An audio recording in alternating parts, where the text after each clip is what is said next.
வெல்லுக. அருட்பொழியும் பலியின் மேலே ஒருங்கிணைவோம், கரம் குவிப்போம், உன்னதரை போற்றுவோம். ஒருங்கிணைவோம், கரம் குவிப்போம், உன்னதரை போற்றுவோம். அவர் சந்தோஷம் பெருகிடவே, அவர் சந்நிதி காண்கையிலே. அவர் சந்தோஷம் பெருகிடவே, அவர் சந்நிதி காண்கையிலே. ஆண்டவனுடனே அவர் திருமுன்னே கூடிடுவோம், கூடிடுவோம். ஆண்டவரே நம் கடவுள் என்று பாடிடுவோம், பாடிடுவோம். ஆனந்தமுடனே அவர் திருமுன்னே கூடிடுவோம், கூடிடுவோம். ஆண்டவரே நம் கடவுள் என்று பாடிடுவோம், பாடிடுவோம். அவரே நம்மை படைத்தார், அவருக்கே சொந்தம் நாம், அவர் படைப்புக்கள் நாம். அவர் பிள்ளைகள் நாம், அவர் தந்தையின் ஆடுகள் நாம்.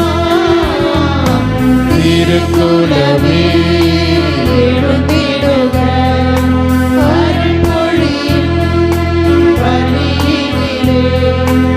ஒருங்கிணைவோம், கரம் குவிப்போம், உன்னதரை போற்றுவோம்.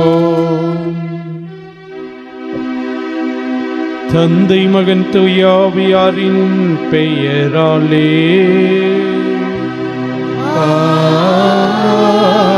ஆமென். நம் ஆண்டவராகிய இயேசு கிறிஸ்துவின் அருளும் கடவுளின் அன்பும் தூய ஆவியாரின் தோழமையும் உங்கள் அனைவரோடும் இருப்பதாக. உம் ஆன்மாவோடும் இருப்பதாக. கிறிஸ்து இயேசுவில் எனக்கு மிகவும் பிரியமானவர்களே, இந்த தூய மறை நிகழ்வை தகுந்த முறையில் கொண்டாட தடையாக இருக்கின்ற நம்முடைய குற்றங்களையும் பாவங்களையும் நினைத்து பார்ப்போம். மனம் வருந்தி மன்னிப்பு வேண்டுவோம்.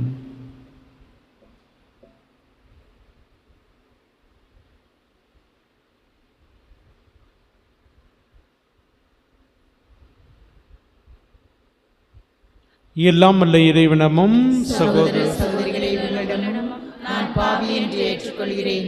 ஏனெனில் என் சிந்தனையாலும் சொல்லாலும் செயலாலும் கடமையில் தவறியதாலும் பாவங்கள் பல செய்தேன். என் பாவமே, என் பாவமே. என் பெரும் பாவமே.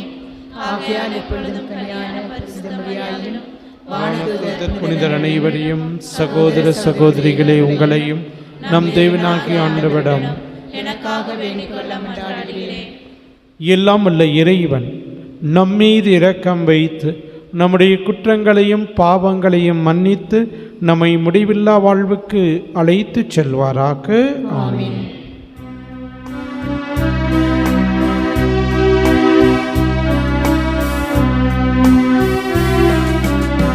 ஆண்டவரே இரக்கமாயிரும்.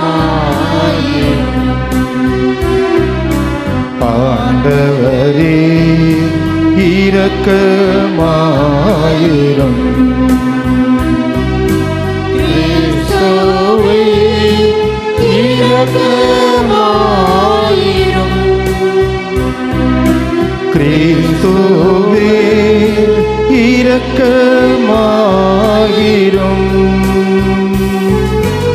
ஆண்டவரே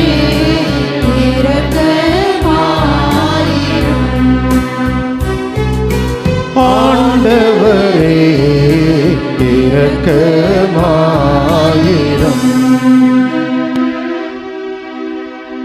மன்றாடுவோமாக. மன்றாடுவோமாக.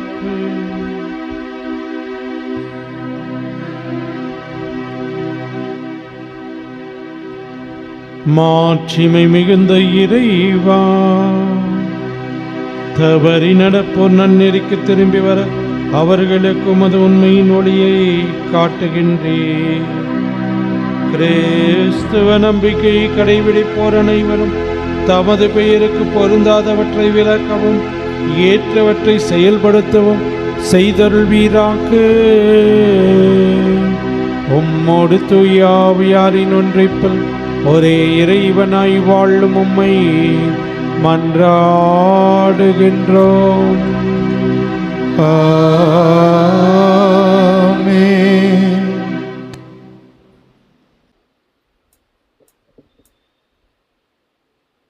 முதல் வாசகம். உன் கண்ணீரை கண்டேன், இதோ நீ வாழும் காலத்தை இன்னும் 15 ஆண்டு மிகுதியாக்குவேன். இறைவாக்கினர் ஏசாயா நூலிலிருந்து வாசகம். அதிகாரம் 38, இறைவசனங்கள் 1 முதல் 6 மற்றும் 21 22 மற்றும் 7, 8. அந்நாட்களில் எசேக்கியா நோய்வாய்ப்பட்டு சாகும் நிலையில் இருந்தார். ஆமோஸின் மகனான எசாயா இறைவாக்கினர் அவரை காண வந்து அவரை நோக்கி, ஆண்டவர் கூறுவது இதுவே, நீர் வீட்டு காரியத்தை ஒழுங்குபடுத்தும், ஏனெனில் நீர் சாகப் போகிறீர், பிழைக்க மாட்டீர் என்றார். எசேக்கியா சுவர்புறம் தம் முகத்தை திருப்பிக் கொண்டு ஆண்டவரிடம் மன்றாடி, ஆண்டவரே, நான் திருமுன் உம்மை வழியில் மாசற்ற மனதுடன் நடந்து பார்வைக்கு நலமானவற்றை செய்ததையும் நினைத்தருளும் என்று கூறி கண்ணீர் சிந்தி தேம்பி தேம்பி அழுதார். அப்போது ஆண்டவரின் வாக்கு எசாயாவுக்கு அருளப்பட்டது. நீ எசேக்கியாவிடம் சென்று கூற வேண்டியது, உன் தந்தை தாவீதின் கடவுளாகிய ஆண்டவர் கூறுவது இதுவே, உன் கண்ணீரை கண்டேன், இதோ நீ வாழும் காலத்தை இன்னும் 15 ஆண்டு மிகுதியாக்குவேன். உன்னையும் இந்த நகரையும் ஆசிரிய மன்னன் கை நின்று விடுவிப்பேன். இந்த நகரை பாதுகாப்பேன். எசேக்கியா நலமடைய ஓர் அத்திப்பழ அடையை கொண்டு வந்து பிளவையின் மேல் வைத்து கட்டுங்கள் என்று எசாயா பதில் கூறியிருந்தார். ஏனெனில் ஆண்டவரின் இல்லத்திற்கு என்னால் போக முடியும் என்பதற்கு எனக்கு அடையாளம் யாது என்று எசேக்கியா அரசர் கேட்டிருந்தார். தாம் கூறிய இந்த வார்த்தையை ஆண்டவர் நிறைவேற்றுவார் என்பதற்கு அவர் உமக்களிக்கும் அடையாளம் இதோ, சாயும் கதிரவனின் நிழல் ஆகாசின் கதிரவ கடைக்கையில் 10 பாத அளவு பின்னிடச் செய்வேன். அவ்வாறே சாயும் கதிரவனின் நிழல் அக்கடிக்கையில் 10 பாத அளவு பின்னிட்டது. இது ஆண்டவர் வழங்கும் அருள்வாக்கு. பதிலுரை பாடல். பல்லவி. அழிவின் குழியிலிருந்து ஆண்டவரே என் உயிரை காத்தீர்.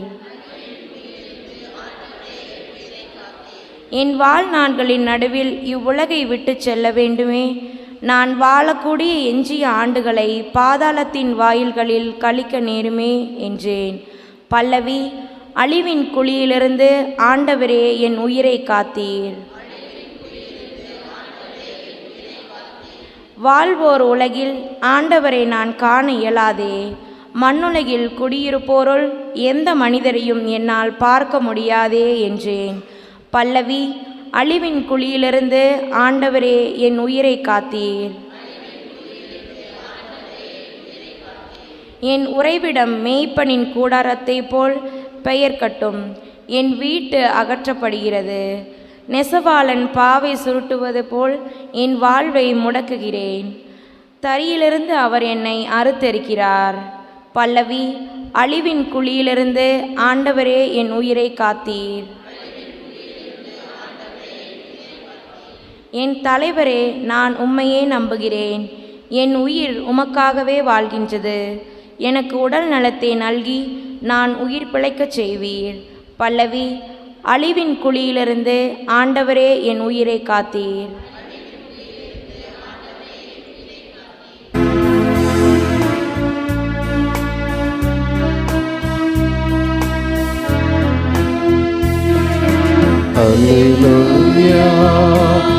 அல்லேலூயா அல்லேலூயா அல்லேலூயா அல்லேலூயா அல்லேலூயா அல்லேலூயா அல்லேலூயா. என் நாடுகள் எனது குரலுக்கு செவி சாய்க்கின்றன, எனக்கும் அவற்றை தெரியும், அவையும் என்னை பின்தொடர்கின்றன. அல்லேலூயா அல்லேலூயா அல்லேலூயா அல்லேலூயா அல்லேலூயா. இன்றைய இந்த திருப்பலியானது நிர்மலா குடும்பத்தார் கருத்துப்படி மரித்த பால்ராஜ் அவர்களுடைய ஆண்மையிலை பாற்றிக்காகவும், லூர்தம்மா எலியாஸ், அந்தோனிமுத்து கித்தேரி அம்மாள் எலியாஸ், இன்னாசி அம்மாள் இவர்களுடைய ஆண்மையிலை பாற்றிக்காக ஒப்பு கொடுக்கப்படுகின்றது.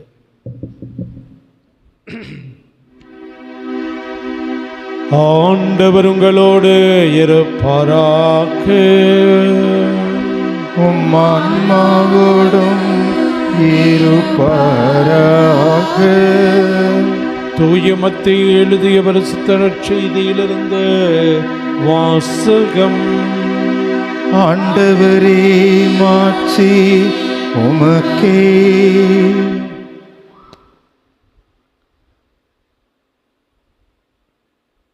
மத்தேயு நற்செய்தி தொகுப்பு 12 இறை சொற்றொடர்கள் 1-8 முடிய. அன்று ஓர் ஓய்வு நாள். இயேசு வயல் வழியே சென்று கொண்டிருந்தார்.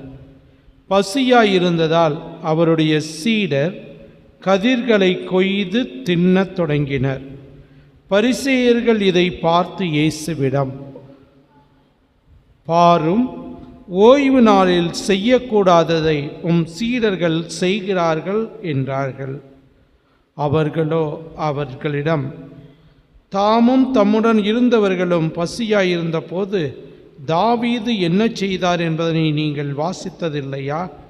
இறை இல்லத்திற்குள் சென்று அவரும் அவரோடு இருந்தவர்களும் அர்ப்பண அப்பங்களை உண்டார்கள்.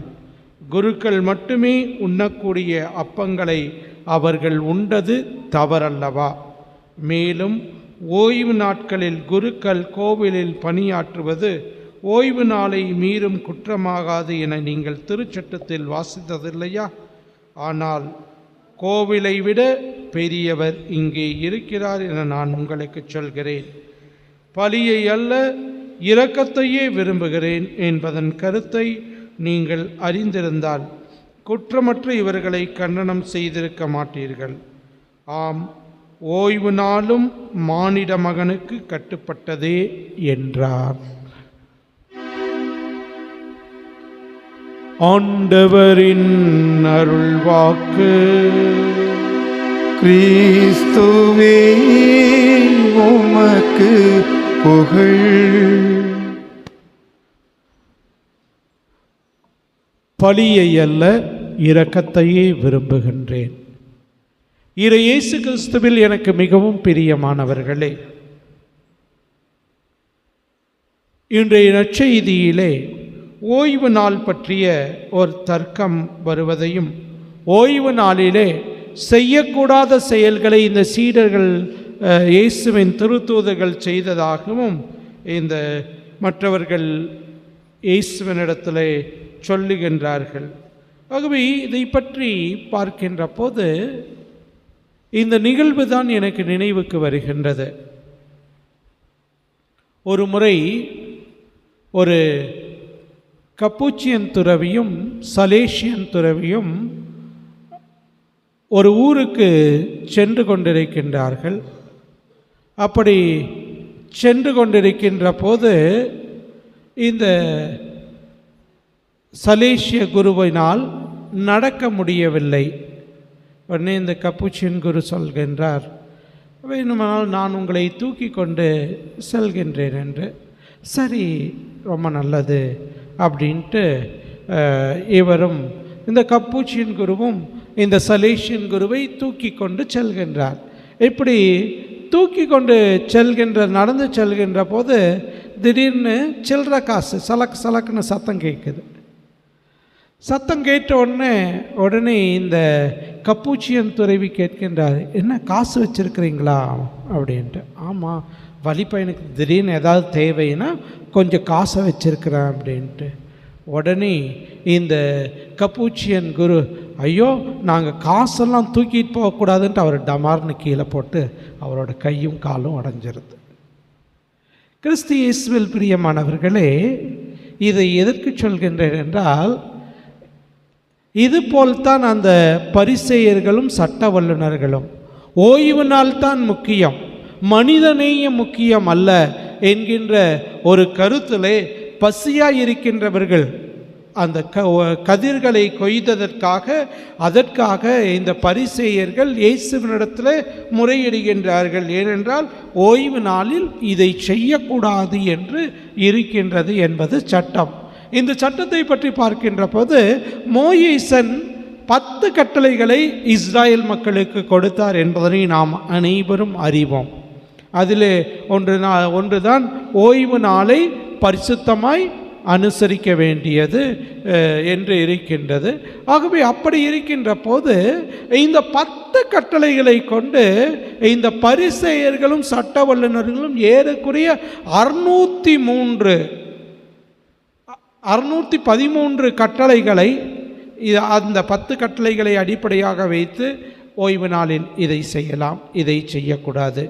முதல் கட்டளை, கடவுளுக்கே வணக்கம் என்றால் என்ன, அதில் இதை செய்யலாம், இதை செய்யக்கூடாது என்று ஒவ்வொரு கட்டளைக்கும் இப்படி சின்ன சின்ன கட்டளைகள் தொகுத்து ஏறக்குறைய அதில் 365 கட்டளைகள் நெகட்டிவாக, அதாவது இதை செய்யக்கூடாது என்றும் 248 கட்டளைகள் பாசிட்டிவாக, இதையெல்லாம் செய்யலாம் அப்படின்ட்டு. அப்படி அந்த ஓய்வு நாளில் கதிர்களை கொய்யக்கூடாது என்பதும் அவர்களுடைய அந்த சட்டத்தில் உட்பிரிவில் இருக்கக்கூடிய ஒன்றாக இருக்கின்றது. ஆகவே தான் ஓய்வு நாளில் செய்யத்தகாததை செய்கின்றார்கள் என்று இந்த பரிசேயர்கள் இயேசுவினிடத்தில் முறையிடுகின்றார்கள். இவர்கள் அந்த 10 கட்டளைகளை கொண்டு 613 கட்டளைகளை அந்த மக்களுக்கு கொடுத்திருக்கின்றார்கள். ஆகவே அப்படி பார்க்கின்ற போது இந்த பசியாய் இருக்கின்ற போது அந்த கதிர்களை கொய்வது என்பது தவறல்ல. ஏனால் மனிதனுடைய வாழ்வுக்கு உணவு மிக முக்கியம்.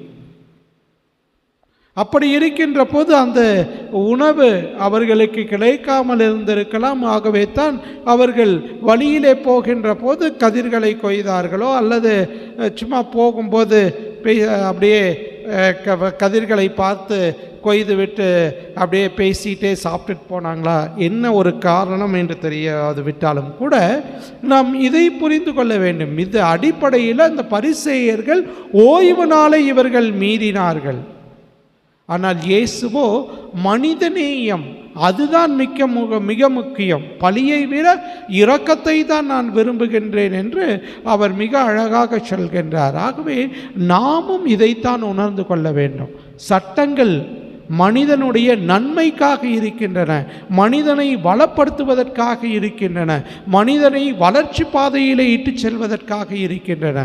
ஆகவே சட்டங்களை சட்டங்களுக்காக கடைபிடிக்காமல் அது காட்டுகின்ற அந்த மனிதநேய பண்புகளை நாம் வளர முயற்சி எடுப்போம். அப்போதுதான் இறைவனுடைய அந்த உன்னதமான கருத்தான பலியை அல்ல, இரக்கத்தையே விரும்புகின்றேன், மனிதநேய பண்புகளையே விரும்புகின்றேன் என்கின்ற கருத்தின் வாழ்வின் வெளிமியங்களை நம்முடைய வாழ்விலே செயல்படுத்த முடியும். அப்படிப்பட்டதொரு வாழ்வு வாழ அருள் வேண்டி ஜெபிப்போம். ஆமென்.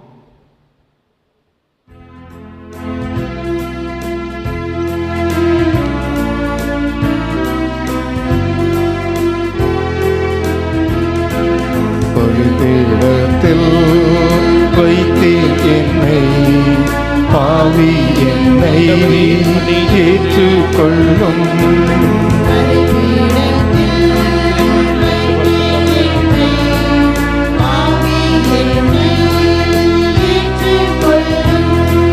நிலையில்லா இந்த உலகில் நித்தமும் பாதையிலே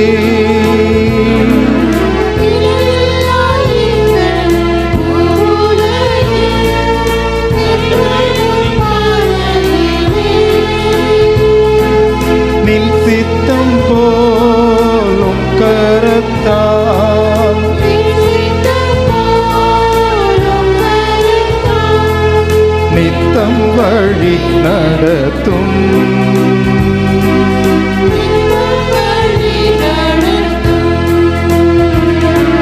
பலிபீடத்தில் வைத்தீர் என்னை, பாவி என்னை ஏற்றுக்கொள்ளும். அன்பார்ந்தவர்களே, உங்களுடையதும் என்னுடையதுமான இந்த மாலை பலியானது எல்லாம் வல்ல தந்தையாக்கி இறைவனுக்கு ஏற்றதாகும்படி செபியுங்கள். ஆண்டவர் தம் திருப்பெரும் புகழ்ச்சிக்காகவும் ஆட்சிக்காகவும் தமது நன்மைக்காகவும் தமது பிதாவின் அனைத்து நலனுக்காகவும் இது கை நீங்கி பிழைத்துக் கொள்வாராக. ஆண்டவரே, உம்மை நோக்கி மன்றாடும் திரு அவையின் காணிக்கைகளை நீர் கண்ணோக்கி அருளும். நம்பிக்கையாளர் புனிதத்தில் வளர உதவும் உணவாக இவற்றை மாற்றி அருள்வீராக. எங்கள் ஆண்டவர் கிறிஸ்து வழியாக உம்மை மன்றாடுகின்றோம்.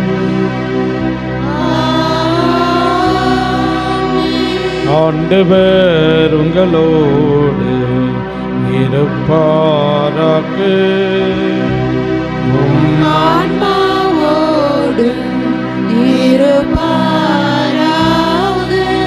இதயங்களை மேலே எழுப்புங்கள்.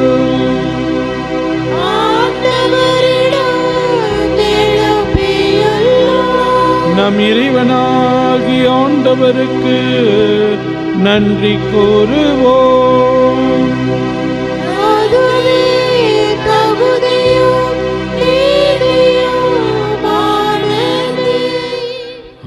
ஆண்டவரே, தூயவரான தந்தையே, உம்மன்பார்ந்த மகன் இயேசு கிறிஸ்து வழியாக்கி எந்நாளும் இவ்விடத்திலும் நாங்கள் எமக்கு நன்றி செலுத்துவது மெய்யாகவே தகுதியும் நீதியும் ஆகும். எங்கள் கடமையும் மீட்புக்குரிய செயலுமாகும். வார்த்தையான அவர் வழியாக அனைத்தையும் படைத்தீர். அவரையே மீட்பராகவும் ஈடேற்றுபவராகவும் எங்களுக்கு அனுப்பினீர். அவர் தூயாவியால் உடலெடுத்து கன்னிமரியாளிடமிருந்து பிறந்தார். அவர் உமது திருவுளத்தை நிறைவேற்றி புனித மக்களை உமக்கு பெற்றுத்தர தம் கைகளை விரித்து பாடுபட்டார். இவ்வாறு அவர் சாவி வென்று உயிர்ப்பை வெளிப்படுத்தினார். ஆகவே வானதூதர் புனிதர் அனைவரோடும் சேர்ந்து நாங்களும் உமது மாட்சியை புகழ்ந்து முடிவின்றி பாடுவதாவது: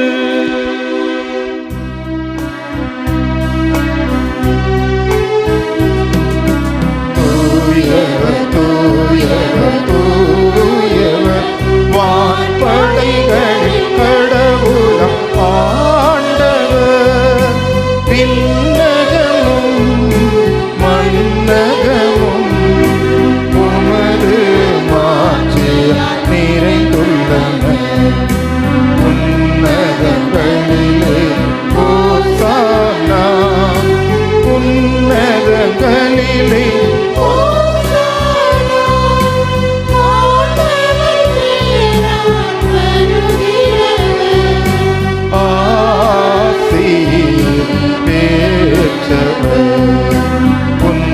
உன்னதங்களிலே ஓசானா, உன்னதங்களிலே ஓசானா.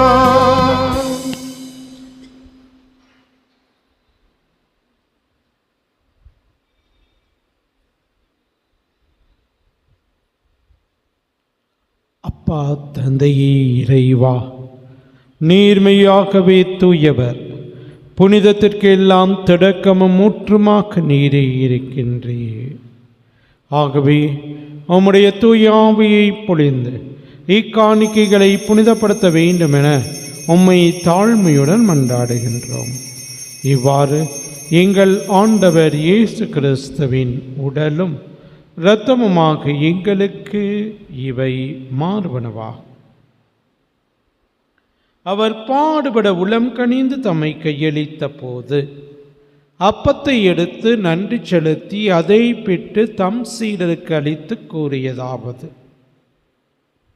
அனைவரும் இதிலிருந்து பெற்று உண்ணுங்கள், ஏனெனில் இது உங்களுக்காக கையளிக்கப்படும் என் உடல்.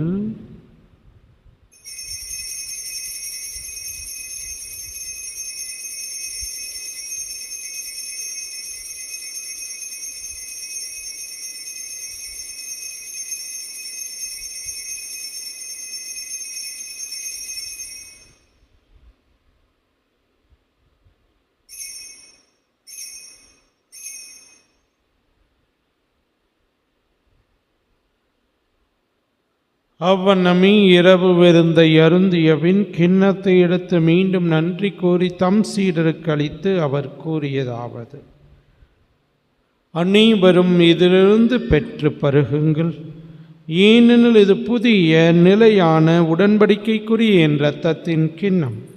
இது பாவ மன்னிப்புக்கென்று உங்களுக்காகவும் பலருக்காகவும் சிந்தப்படும்.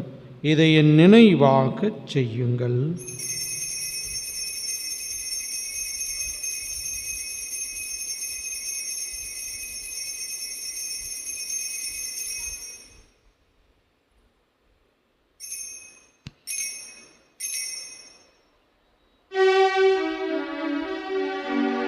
நம்பிக்கையின் மறைபொருள். ஆண்டவரே, நீர் வருமளவும் உமது இறப்பினை அறிக்கையிடுகின்றோ, உமது உயிர்ப்பினையும் எடுத்துரைக்கின்றோ. ஆகவே ஆண்டவரே, நாங்கள் கிறிஸ்துவின் இறப்பினையும் உயிர்ப்பினையும் நினைவு கூர்ந்து வாழ்வு தரும் அப்பத்தையும் மீட்பளிக்கும் கிண்ணத்தையும் உமக்கு ஒப்புக் கொடுக்கின்றோம். உம் திருமணின்று உமக்கு ஊழியம் புரிய தகுந்தவர்களை நீங்கள் ஏற்றுக்கொண்டீர். எனவே உமக்கு நன்றி செலுத்துகின்றோம். மேலும் கிறிஸ்துவின் உடலிலும் இரத்தத்திலும் பங்கு கொள்ளும் எங்களை தூய ஆவியார் ஒன்று சேர்க்க வேண்டுமென உம்மை தாழ்மையுடன் மன்றாடுகின்றோம். ஆண்டவரே, உலகெங்கும் பரவி இருக்கும் உமது திரு அவையை நீர் நினைவு கூர்ந்தருளும். சிறப்பாக எங்கள் திருத்தந்தை பிரான்சிஸ், எங்கள் ஆயர் தாமஸ் அக்வைனஸ், ஏனைய திருநிலையினர் ஆகிய அனைவரோடும் உமது திரு அவை அன்பின் நிறைவை பெறச் செய்தருளும். தாயும் தந்தையுமான இறைவா, இன்றைய நாளிலே தங்களுடைய பிறந்த நாளை, திருமண நாளை, பெயர் கொண்ட திருநாளை, இன்னும் வாழ்வின் முக்கிய நாட்களை அனுசரிக்கும் ஒவ்வொருவரையும் நீரே நிறைவாக ஆசீர்வதித்து அனைத்து நலன்களையும் அருள்வரங்களையும் நீரே பொழிந்து காத்தருளும். மேலும் உயிர்த்தெழும் எதிர்நோக்குடன் துயில்களும் எங்கள் சகோதர சகோதரிகளையும் இந்த திருப்பலியிலே நினைவு கூறப்படுகின்ற பால்ராஜ், லூர்தம்மா எலியாஸ், அந்தோனி முத்து, கித்தேரியம்மாள், எலியாஸ், இன்னாசி அம்மாள் மற்றும் எங்களுடைய குடும்பங்களிலே மரித்த எம் பெற்றோர், உற்றார், உறவினர், உபகாரிகள், யாரும் நியாத ஆன்மாக்களையும் முத்திரிக்க நிலையிலே இருக்கின்ற ஆன்மாக்களையும் நினைவு கூர்ந்து ஒளிமிக்கவும் திருமண் ஏற்றுக்கொள்ளும். எங்கள் அனைவர் மீதும் இரக்கமாயிரும். இறைவனின் கன்னி தாயான தூய மாட்சிமிக்க புனித மரியா, தூய வளனார், ஓம் புனித அப்போஸ்தலர், எவ்வளையிலும் கோந்தவராய் இருந்த புனிதர் அனைவருடனும் நாங்கள் நிலையான வாழ்வில் தோழமை கொண்டு திருமகன் இயேசு கிறிஸ்து வழியாக உம்மை புகழ்ந்தேத்தும் வரமருள்ள உம்மை மன்றாடுகின்றோம்.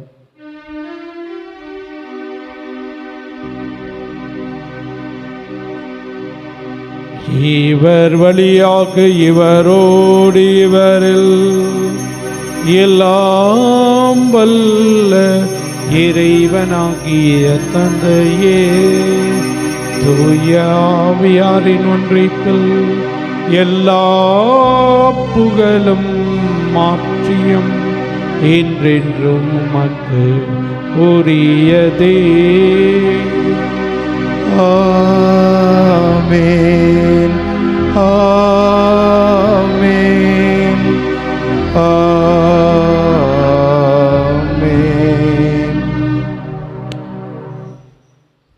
இறைவனுடைய அரசு உலகிலே மலர இறை தந்தையை நோக்கி நாம் ஜெபிப்போம். விண்ணுலகில் இருக்கிற எங்கள் தந்தையே, உமது பெயர் தூயது என போற்றி பெறுக. உமது ஆட்சி வருக.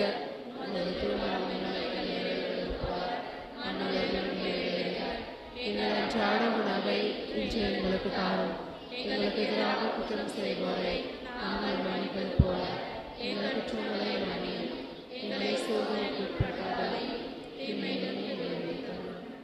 ஆண்டவரே, தீமை ஆபத்து துன்பமாக்கி அனைத்துலமர்ந்து எங்களை விடுவித்து எங்கள் வாழ்நாளில் அமைதியை கனிவுடன் அருள உம்மை மன்றாடுகின்றோம். உமது இரக்கத்தின் உதவியால் நாங்கள் பாவத்திலிருந்து எப்போதும் விடுதலை பெற்று யாதொரு கலக்கமும் இன்றி நலமாயிருப்போமாக. நாங்கள் எதிர்நோக்கி இருக்கும் பேரின்பத்திற்காகவும் எம் மீட்பராகிய இயேசு கிறிஸ்துவின் இரண்டாம் வருகைக்காகவும் காத்திருக்கின்றோம். ஏனெனில் ஆற்றும் வல்லமையும் ஆற்றும் என்றென்றும் உமக்கே. ஆண்டவரே இயேசு கிறிஸ்துவே, அமைதியை உங்களுக்கு விட்டு செல்கின்றேன், என் அமைதியை உங்களுக்கு தருகின்றேன் என்றும் திருத்தூதருக்கு முடிந்தீரே. எங்கள் பாவங்களையும் பலவீனங்களையும் பாராமல் உமது திருவையின் உயிருள் நம்பிக்கையை கண்ணோக்கி எங்களுக்கு அமைதியும் ஒற்றுமையும் அன்பையும் மகிழ்ச்சியும் தந்தருள திருளம் கொள்வீராக. என்றென்றும் வாழ்ந்து ஆட்சி செய்கின்றவர் நீரே. ஆண்டவருடைய அமைதி உங்கள் அனைவரோடும் என்றும் இருப்பதாக. ஆன்மாவோடும் இருப்பதாக. ஒருவருக்கொருவர் அமைதியை நாம் பகிர்ந்து மகிழ்வோம். சமாதானம். உலகின் பாவங்களை போக்கும் இறைவனின் செம்மறியே, எங்கள் மேல் இரக்கமாயிரும்.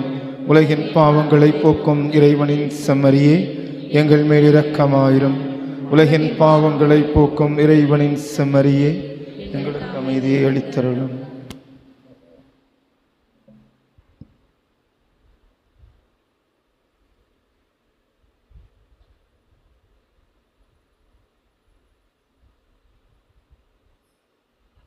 இதோ இறைவனின் செம்மறி, நம் ஆண்டவர் இயேசு. இவரே உலகின் பாவங்களை போக்குகின்ற தெய்வம். செம்மறியின் விருந்திற்கு அழைக்கப்பட்டுள்ள நாம் ஒவ்வொருவரும் பேறு பெற்றோர். ஆண்டவரே, தேவனே, நிறைவேற்றுகிறவரே, நான் தகுதியற்றவன். ஆனால் ஒரு வார்த்தை மட்டும் சொல்லியருளும். எனது ஆன்மா நலமடையும். கிறிஸ்துவின் திருத்தமும் நம்மவரையும் காத்து நித்திய வாழ்வு தருவதாக.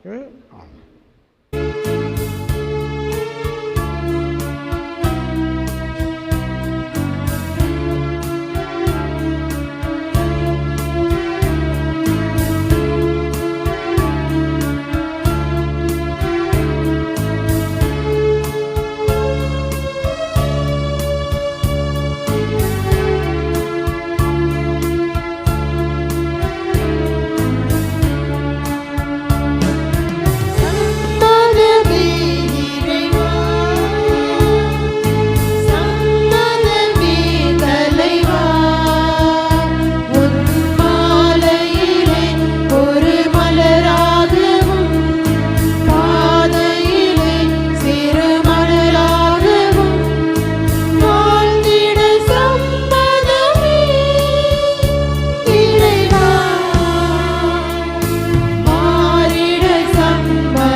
திருவிருந்து பல்லவி.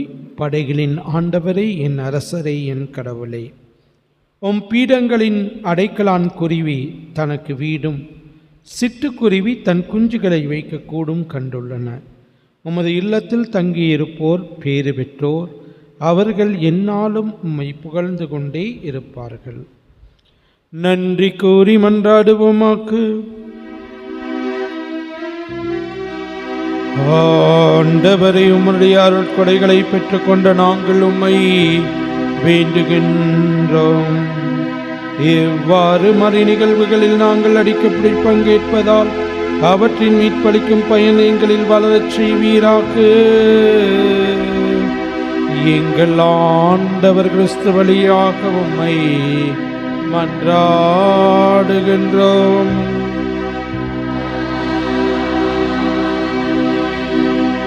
ஆண்டவர் உங்களோடு இருப்பாராக.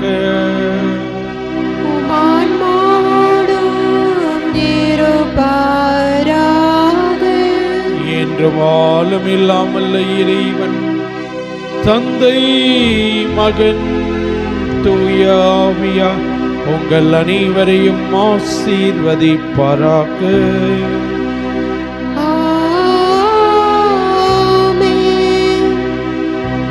மனித நேயம் கொண்டவர்களாக பிறருக்கு உதவி செய்து வாழ சென்று வாழுங்கள். வாழ்க்கை பலி தொடரட்டும். இறைவனுக்கு நன்றி.